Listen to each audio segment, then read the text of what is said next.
But the first question is, how did you get the seat you're sitting in today? Feel free to give us Star Wars episode 1, 2, and 3. We cannot wait to hash it out, man. Yeah, I got a pretty good idea of how I can kind of break this into 3 chapters. Ooh, I like it. Ooh. That's the Yeah, first, by the way, no, no one has ever said that. So you're really thinking deep. I like this. Yeah. yeah. You know what? So I guess we'll call it, if we want to story tell it, we'll call it chapter one. What do we want to call it? Curiosity birthed the kid. Yeah, that's Call what it I'm saying. that. You Okay, can go all as, right. as far as crawling as a baby. You can be Yeah, 5 years oh, old, yeah. however far back you want to go, man. We'll take it back a little bit. Okay. We'll take it back just pre NFTs just a tad. So in 2021 April, Mm-hmm. we'll go a little bit further back. 2021 January, I started my first job, officially job, for a marketing company, Web2 marketing company. I was a project manager. Did you get a marketing degree in college? I got a operations management degree Okay. in university. I graduated actually April 2021. I Okay. started this job in January 2021 because I actually networked with one of my professors who wanted to hire me. Mm-hmm. Oh, like Um, me.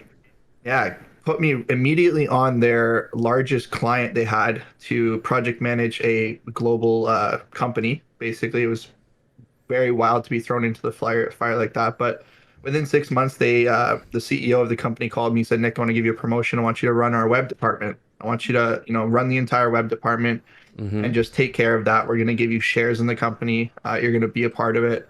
And to me, like fresh out of university, like dream, Yeah. dream. Yeah. I was I'm like, I can't believe this is amazing. Right. And Mhm. within 2 months of getting that promotion, um, you know, I discovered these monkey pictures that people were buying and selling for thousands and thousands of dollars. The famous intro Yep. to NFTs, the Bored Ape Yacht Club. Mm-hmm. And you know what? From there, I was just down the rabbit hole. I was like, "Okay, I'm gonna buy and sell these NFTs. I'm gonna make a bunch of money. I have been making some good money. I have some stash aside for fun, whatever. I'm gonna put that into NFTs." So I did. The very first project that I ever got into is called The Colony, or The Okay. Colonists. A bunch of pictures of bears, dogs, monkeys, cats, all pixelated. The biggest mistake is it was a 25K collection. Whoa. I'm assuming they don't exist anymore, or do they? They do very small. They do. The owner is still building that project. Right. He never quit, which is great to see. Mm-hmm. But yeah, I bought and sold so many of those. I have a record of it, but like that's besides the details. I made like minuscule profit from that project, Right. which is great because your first project, nobody rarely makes profits. I made a little bit of profit in my very first project because I was kind of like, it was like when you get to the poker table at a casino and you're kind of like shaking a little bit. You're like, Yeah. oh fuck, like I don't want to throw like this much in, but like was very hasty with it, made a little bit of money, and then continued to move on. The important factor here is that I didn't just buy and sell these NFTs. I started to talk to people. So what I like to do when I'm entering something like an unknown territory is I like to really understand the people that are a part of it. What are they thinking? What are they doing? Who are they? So I started to connect with people and make groups of friends in this project and in a couple other projects. And I found myself with a good solid group of people that I would regularly talk to and about projects and whatnot. And I was thinking to myself, I'm like, damn, like I really don't want to be trading these NFTs. Like I feel like you don't make that much. Like maybe you get the one hit wonder where you hit something out of the park. Mm-hmm. But like I want to be on the side of the project. The projects they're making like this project just made $3 million in revenue or something like that. I'm like, I want to be on the side of a project and understand the inner workings of it. Yeah.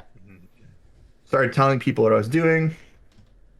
Lucky because I always say this: right place, right time, a little bit of luck and Yes, some I hard work. love to hear that because especially when a successful person says pure blood, sweat, and tears, that's a lie. It's not. And honestly, if this never happened, I would not be in the seat I am today. This is the turning point. Right. So my older brother messaged me, Nick. Like I know somebody that is running their own NFT project or like they're developing it. Good relationship with these people. Right. I'll introduce you to them if you want to work for a project. You said you were interested. I was like, sure, that'd be great. So had a call with them and they're like, hey, like, how's it going? I heard you're interested. Do you know anything about our project? I'm like, I'm just learning, but I've been in your community. They had 70 people. There's 70 people in their Discord. I was like, I'm learning about it, but I love the artwork and the early creations and what you guys, are doing.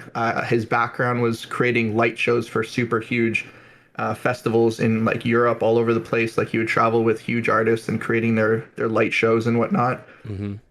Owned a company prior, so a good person, good experience behind them.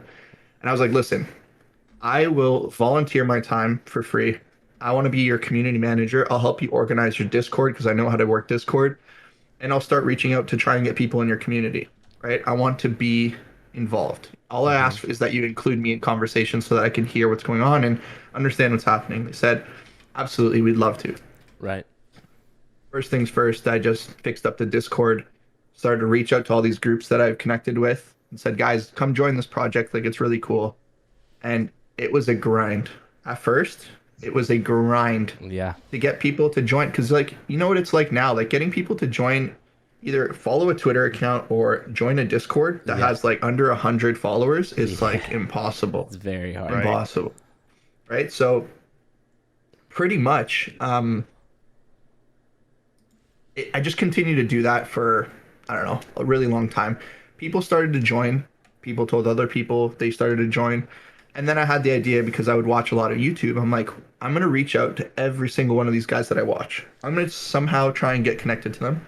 And I'm Mm-hmm. going to ask them if they are interested. Listen, this is the most important part. People always say, like, when they're pitching a project or something, like, hey, I'll give you whitelist and you cover my, you know, um, my project on your YouTube channel, or you tweet about it and you do this. No, it's not the way you got to do it, right? People are, what's the word here? Greedy, Yeah. right? They're selfish, right? Yeah. They want people to ask them questions about themselves. They want people to give them stuff without Oh. asking for things in return. So what I said was, when I was reaching out to these guys, I said, guys, let me pitch you this project. And if you're actually interested, we can do something, work something out where I get your community spots for the project and we'll do something. Um, no strings attached. Just let me pitch it to you and let me tell you what they have in store, right? Because at this point, I'm super invested in this project, super like passionate about Mm-hmm. making this a success. Mm-hmm. And I ended up connecting to all these influencers and making deals with the communities, some big names, Brett Malinowski, Crypto Gorilla, Ryan D. Crypto. Mm-hmm. At the time, there was very few of them. There were actually the YouTubers. Amir was one of them. Mm-hmm. All great dudes, and they all ended up helping out the project by talking about it on their channels because they actually genuinely were interested in the project. And then in return, their community got involved in the project by getting whitelist spots. Right. So real quick, I wanna pause there. Instead of just having this kind of like really transactional conversation of you pump this, I'll get you whitelist. It was more of a deeper like, hey, let me explain this to you. I don't even want to continue to talk unless you're bought in. Is that what you're saying? Exactly. We'll come back to this point in a little bit once I Okay. get to it. I think it's in probably in the next chapter. Okay. All right. We got multiple chapters. I'm excited, bro. Yeah. So like Great. going through this, was very interesting and it was cool. And I started to see the numbers grow. I was still very, very involved in the community, in the chats every single day, all day, running marble streams. I was actually, this is a coin. Like I promise you this, I was the first person to run marbles streams for their community to give out whitelist spots to the community. And then it started to catch on. I ran it with NanoPass, with Absinthe and Ray, Yeah. right? And then everybody started to do it. Projects would actually reach out and say, hey, do you want to run a marbles stream for our community for whitelist? I'm like, Wow. absolutely. So like I was getting like 2,000, 3,000 people in my streams watching marbles. Right. It Right. was, Right. Right? it was Yeah, awesome. we've seen some of So those. That's cool. byproduct of this is that I started to grow as a personality in the space. People understood who I was, what I was doing. Grew the community to 21,000 people, which was from 70 when I first joined to 21,000. Um, Obviously, not all by myself. There's the whole team there helping out, Right. but Right. we sold out that project in under 15 minutes at 7,777 collection. There's the little Yeah. picture in the back there. You got it as a record. Remember the roots. Gotta Yep. remember Yeah, the roots. absolutely, man. You got to get that one printed. Yeah. So sold out the collection. It was great. I ended up moving on from that project. A bunch of people from the community followed me. They said, whatever you're involved in, we want to follow you. We want to be a part of. So wherever you go, we'll follow.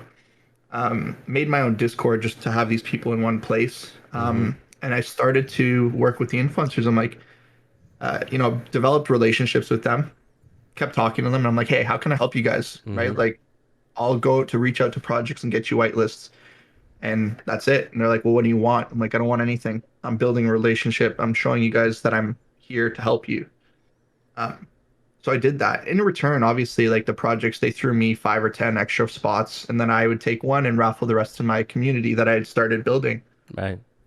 which in turn gave me a larger following on Twitter, a larger presence in the space, notifying me as like someone who's an influencer all of a sudden. Right.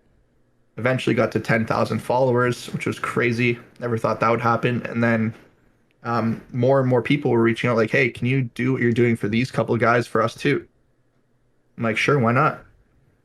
I ended up growing massive, not massive, but I reached over at my peak, reached over 100,000 followers, 120,000 followers, which is kind of wild. Yeah. Lots of bots. I know there Yeah. is a lot of bots on Twitter. It's Tons fair. of Yeah. bots.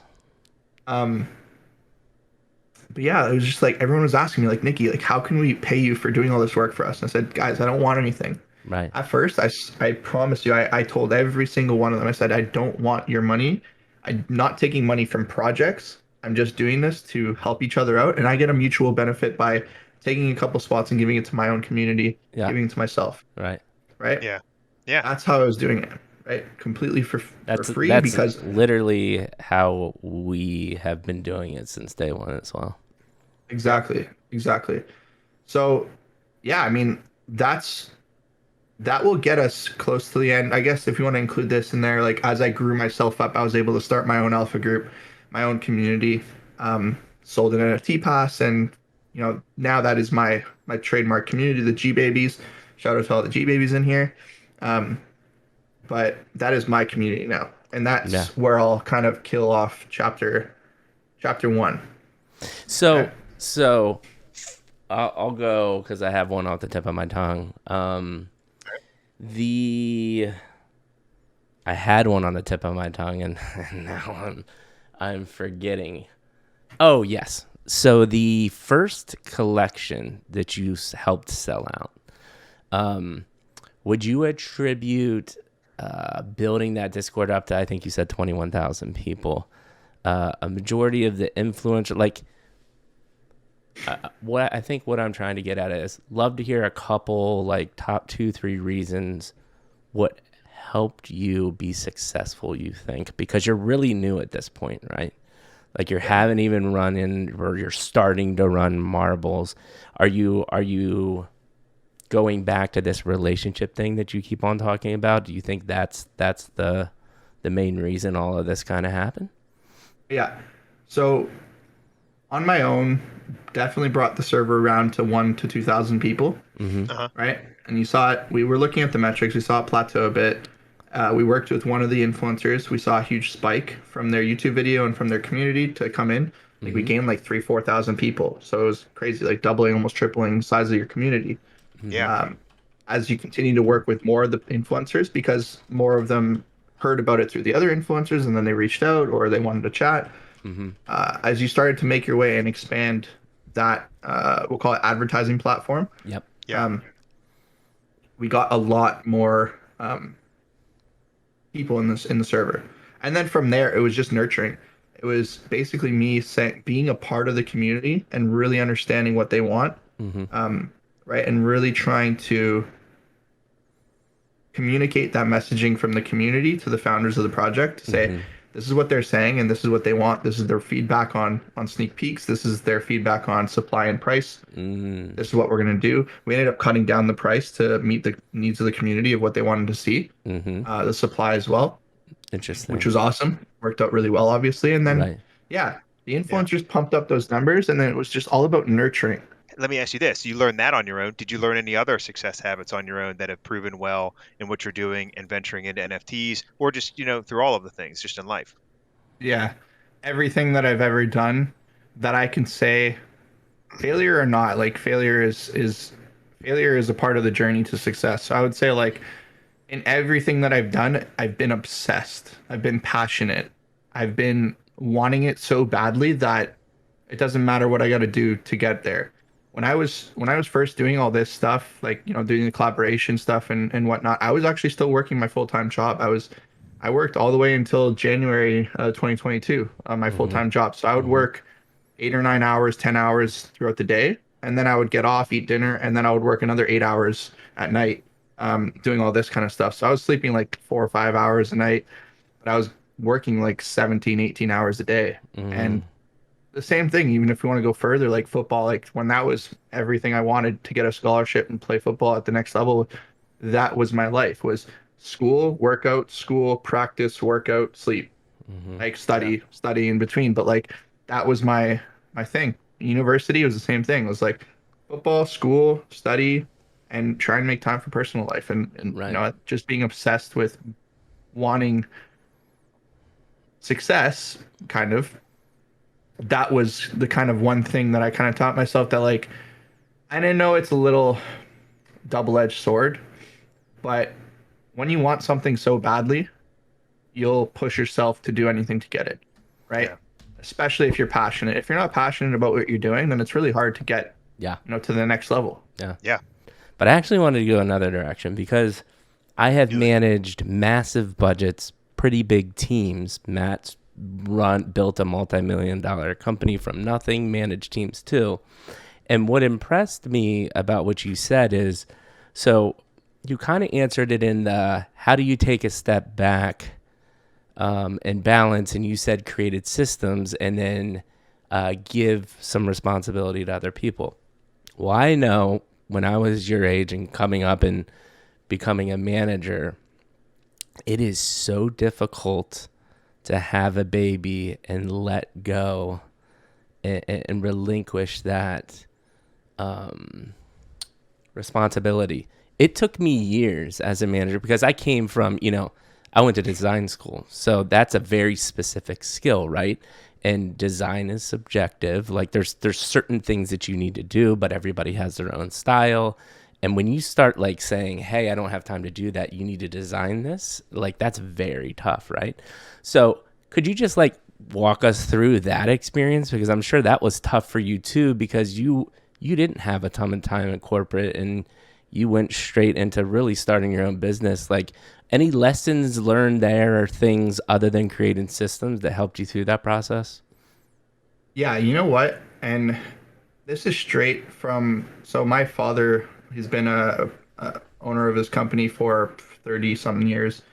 And I always heard at the dinner table the talks and whatnot, and like handing responsibilities, and like Mm-hmm. just recently, more recently, as he's getting older and wanting to retire, like saying like how he's been handing more responsibility to his managers or to his officers in his company, and just kind of handing things down. Yeah. Learning from that and just being and knowing that, like having conversations with him and knowing that it's okay to give stuff to other people. It started when I first did it. It was like I was saying, it was me managing all these different influencers and all these different projects, having group chats all over the place and messages every single day, 300 DMs. And it started with one person. Mm-hmm. There was really three guys. There was three guys that Snack King, Fei Long, and Algo. Those three dudes kind of came in and said, just teach us. We all have a specific set of skills that we have in the real world, Right. and just tell us how you want something. We had a guy on tech who was handling all the tech stuff and kind of managing like his own little team of tech people and doing Discord bots and trying Mm-hmm. to build us our website. Mm-hmm. Fei Long was our operations guy who started to handle all of the actual influencers chats and project chats that we had. So like he was managing all these chats with a small team underneath him. And then Snack King was our partnerships guy, um, who would go and reach out for collaborations and partnerships. And I was Right. kind of teaching him. I would include him on all the conversations that I had so that Yeah. he understood how I talk to people. Yeah.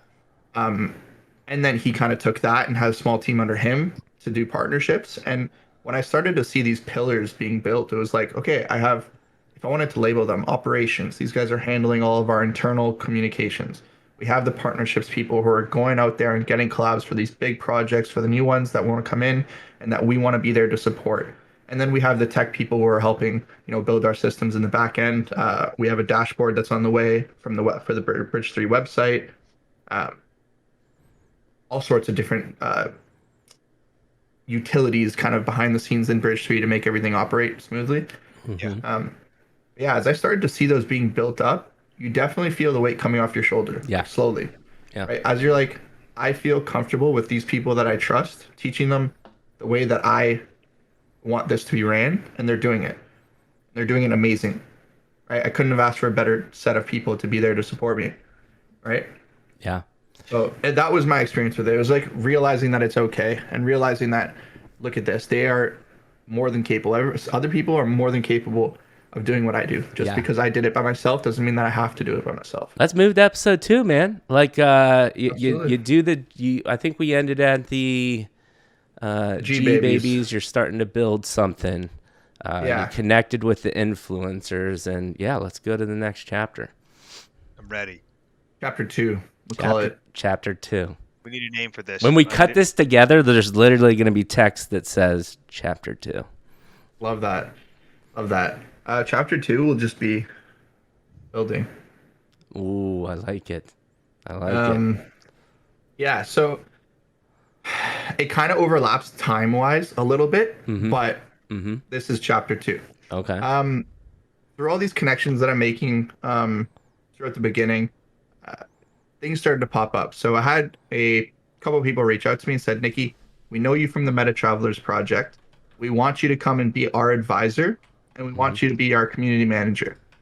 We'll give you X amount of percent of the project. Yep. Whatever, it's not necessary. We'll give you a percentage of the project to do this. What do you say? Absolutely would love to. What I did there was I actually, because I didn't have time because I was doing all this stuff, I was like, I'll do something better. I'm going to put in a team of people into your project, and I'm going to help them basically do what I do, but I'm going to help them do it, and they're going to run it for you, and I'm going to be there to advise and run the collabs and do all that stuff. So I did that, exactly that. And this person that I helped in this specific project is now one of my good friends. He actually lives really close to me. I found out. He's now a great friend of mine. He, was keen on working in the space. He said, I want to do something. Teach me, basically. Right? I said, okay, I'm going to put you in. I'm going to throw you into the fire. You're going to be the head moderator of this new project I'm working with. Right. You're going to run everything. Right? And I'm going to be advising you. And if you need help, you're going to come to me. He's like, absolutely. I appreciate you the opportunity. And just like thinking it's a volunteer job because he just wants to get into it. Put a couple people underneath him. One of these people that I put underneath him is now the leader of my partnerships division in Bridge 3. So he is actually a part of my operations team himself. His name is Magsy. Eclipse was underneath him as a moderator. He's now my partnerships lead. These guys basically helped me build up this project, collaborate with everybody, the influencers, projects, get people in there, run the community, run these cool experiences. And they helped me do that. That project sold out 8,888 NFTs. They were successful.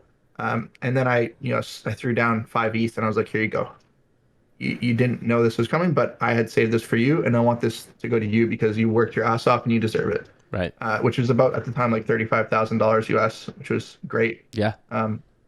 Yeah. Or close to. But yeah, it was That's awesome. a good way to build trust. Yeah. It felt great. And then they were like, how can we help you more? And then that's where that's where they wanted to start working with me. And I started to get that sort of support system that I was talking about. Finished with that project. And I was like, hey, now what am I going to do? Right. I'm sort of building this kind of collaboration team, if you want to call it that. And it doesn't really have a name yet. So I don't know what I'm really doing. But I do have a group of people following me for whitelists and whatnot. So one of the influencers then contacted me and said, I have a cool opportunity. This gaming studio in Argentina wants to build a project. You know who I'm talking about. They were on our show. They're on our show. Yeah. I saw that studio. That's right. Collider Craftworks. So they they need an advisor, they need a community manager. I'm going to help advise. You can as well. And then they need somebody to do their community management. So I actually started out helping Collider with community management and whatnot, and just like helping them try and build some sort of a structure for community and give them ideas of what works in the space, what doesn't. And while also still building whatever I was building, whatever this thing was that was happening. Right. Eventually, like, Collider was great. It helped. That project started to blow up, which then brought more attention to me as well. For me, built that project up, and then I had to step away. There was a few things where it was like I couldn't spend the time there Yeah. anymore. I just didn't have the time of day, and I said I need to step away because it's just not working anymore, which was what happened, right? So basically, we Yeah. had a mutual connection. We agreed on what was going to happen. I received a couple of NFTs for working with them, and then I was going to step away, but we had people replace me really quick. And they were all ready for it, which was great. The project still did well. And then I focused more on building this thing. And what's the time Focusing. frame that you're calling this period? Like how long is this taking to go from the OG studios to Bridge 3? OG Studios was, I want to say November. That's insane, man. No. You know what? You know what? The very first message that I ever sent in my Discord was December 22nd, I think. That's So that means just OG nuts. Studios was born. OG Studios must have been born in January of 2022. 2021 or January 2020. Jeez. 2022. Oh. January 2022. Dude, we're not even in OG August Studios. yet, and you've gone through 2 iterations of a company. You want to say Web 3 Yeah. doesn't move fast? Jeez. And oh my gosh, yeah, it's what's crazy is it feels extremely long, but it is it's not been long at all. And that was the timeline. So January until, we'll call it beginning of March. January to beginning of March was the change from OG Studios to Bridge 3. And then it was the G Baby drop in March 2nd of 2022. So all of this kind of stuff with all the projects that I worked with and all the different things that I did was between November till March. Right. So this entire timeline of events in this chapter is November till March, because November was when we sold out that very first project. When I left that project until the G Baby drop was November 2021 till March 2nd, 2022. Right. Incredible. Jeez almighty, man. So in this building phase, is there anything else that comes to mind? Like, because you talked about more of your entities, like what were you experiencing from, building the relationships with the influencers? Whether there's anything that you were noticing about your community, like any other nuances during this phase that you like to talk about? Yeah, so during this building period, it was really building relationships with all the people that I had already connected with, gaining their trust to say that, listen, like, we will allow you to use our names to advertise and to build connections in the space, right? Building that trust and that loyalty, because, like, to be completely transparent, I never paid the influencers, so there's 0 paid shills. Yep. And I never got paid at the beginning because we started to take payments. At the beginning, I never got paid by any project. We actually only started taking payments from projects because I was like, I have all these people working for me, and all I can give them is whitelist. I want to give them money. Right. Yeah. Right. So through that, the only, I guess what's it called here? The transaction between myself and the influencers or projects was that I can use your name to advertise. I give you whitelists for all the projects we work with, and you can choose who you want to work with. It's on your interest. We have a dashboard, or we have a place basically where we post all of our opportunities. Yeah. You guys know about this. Yeah. They place all the opportunities in, and they choose. You choose yes, no, or I want to discuss, or I've already collabed with them. Those are your options. So, like, everything has always been organic interest with what we've done, and that's been a huge selling point, because it's like we're not this is not paid shows. When these influencers are putting out these tweets or they're putting these in these YouTube videos, it's because they want to talk about these projects, not because they're getting paid for it, Right. Yeah. right? Like they don't need to get paid for these to be completely honest, they don't need to get paid by these projects. Like they get sponsorships um, from companies, and they get, they have their own passes or their own groups or Yep. whatnot. Like they don't need to get paid by the projects. They Yeah, do they're it because they're doing they're interested. doing okay without the whitelist. Exactly. So that was our exchange. So building that trust with those guys and building the roster, if you want to call it that, was this whole building period of like, okay, I have the biggest names in the space that trust me to advertise their names. And that was at that time it was Journey Crypto, DMP3, Ryan D Crypto, Amir, Crypto Gorilla, Bento Boy, um, couple of the projects, Project Gojira at the time, the Pixelverse. Who else was on there? Anyways, but Yeah, you yeah, so pretty it was, much just listed all of the top influencers. yeah, and that was the crazy thing is like when you want to think of it from a business perspective, Yeah.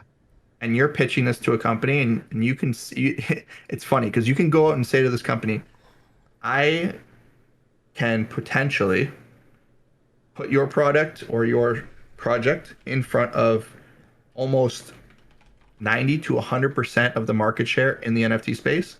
That is crazy. That is ridiculous because like realistically the space is only so big. Yep. Yeah. All the influencers have so many followers. All of them have so much subscribers on YouTube, big groups that everybody really knows about them for the most part from the North American perspective, because there's also the Yeah. China perspective as well. But from North America perspective, in terms of market share, you basically capture everybody. Anybody that knows about NFTs knows about these influencers, knows about these projects. So when you can go to somebody in a business and say like, yeah, we capture a huge percentage of the market share through advertising with our, partners, it's a no-brainer for the most part. Right. Right. All right, so we talked chapter 2. We established it's one of our favorite chapters. The building phase is a fantastic phase. Great And chapter. you said it really great, Nicky, in that the building phase really doesn't actually end, right? Because there'll also be more building phases. You're going to have more things. This isn't the only, there's going to be more things. So you're going to be able to enjoy that. But in our story today, how do we move into chapter 3?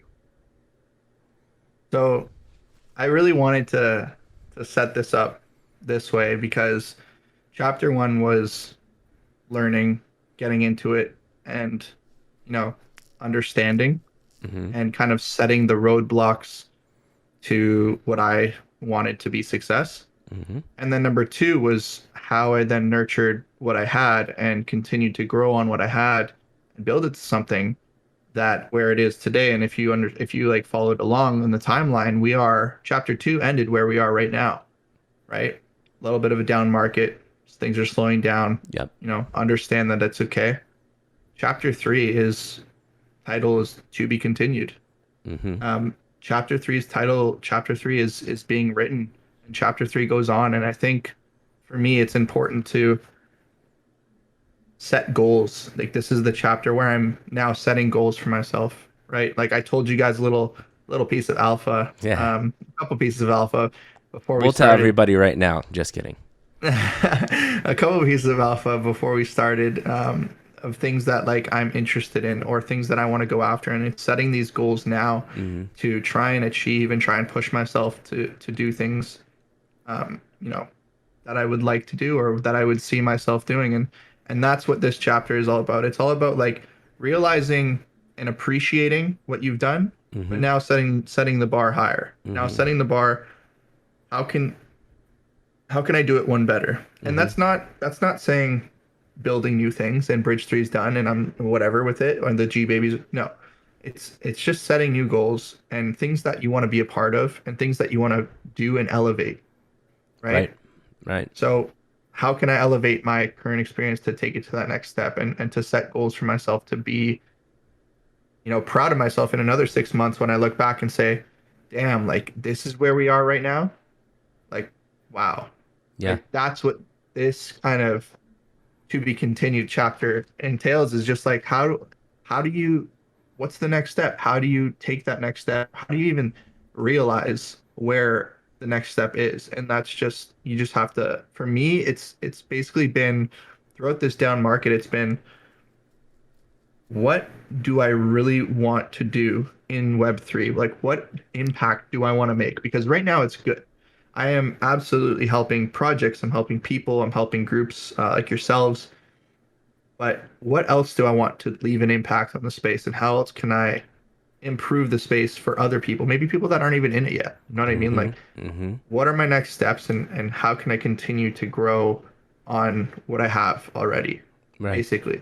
Right. And I know it's a lot shorter than the previous two, but this is how I No. wanted to set up the three, because Yeah. like now it's leaving us to, like, what are your, like, what do you, like, what are the goals, right? Like, what is next, right? And like I said before with the mystery thing, I don't like to tell everybody what I'm working on, and I won't tell people what I'm working on, but I'm working on some really cool things, and I think that some people in the chat from that community know a little bit about them because they might be on the inner circle. I'm going to take it a different direction. I think you're just going to hit fireworks for the next 15 You could years. too. You You know, could and I'm too. excited that, I'm excited that we're going to be, we'd love to be a part of it, man, because it's, in fact, we started out the show. Mikey gave a little background of who we are for people finding us on YouTube. If somebody is already at this point now 2 hours into this stream and they're like, man, these guys are all awesome, but like, what is Bridge 3? You know what I mean? And you gave a little history of how the name came about. But if you were just going to give, a 60-second elevator pitch to somebody about what you're doing and what you've built, what would it be? If I had to give a 60-second elevator pitch, it would be that Bridge 3 is the, like all capitals, the um, full service influencer marketing agency in the Web3 space. We will take you to market from scratch all the way to the end, to minting out your product or your service or whatever you're doing, and we will be successful. And I think that with the help of our entire market share advantage, that we can get it done. And I think that is what Bridge 3 is that not only do we bridge that gap for all these brands, we are a full service agency. We will help you from start to finish. Mm-hmm. Whatever you need, we will help you from start to finish, and we will get it done efficiently and effectively like we always have. And then because you work with a lot of different types of people, right? You're working with projects, but you're also working with influencers. You mentioned that was some of the best connections you had at NFT NYC.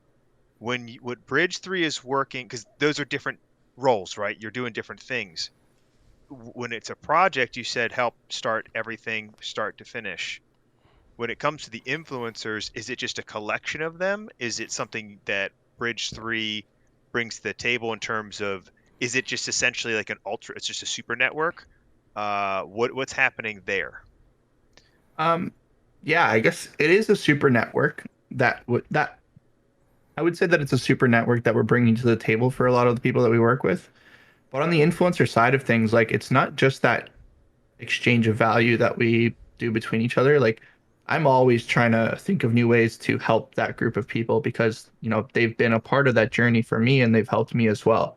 So it's always Got it. like, Mm-hmm. can I hire a team of editors to take on a little bit more responsibility from these guys to help them relieve their stress a bit, and I will pay for everything because they shouldn't be having to pay for that stuff. Mm-hmm. Is it um, you know, taking on all of their collab managers under my wing, and then we'll do it all for you guys, so that you Mm-hmm. guys have to worry about less. Like it's always about, like, from the influencer side of things, like how can I help them even more, and what else can I do to make your lives a little bit easier? Because all I'm trying to do is augment something that everybody in the space already has, Right. right? Hmm. From that side of things, projects and Yeah, influencer, we're just augmenting it just a little bit. We're trying to help you guys just a tad, right? yeah, Yep. And then on the no, for project sure. side, which is where more of our focus is that we're helping those projects more hands-on. Yep. Awesome. Love it.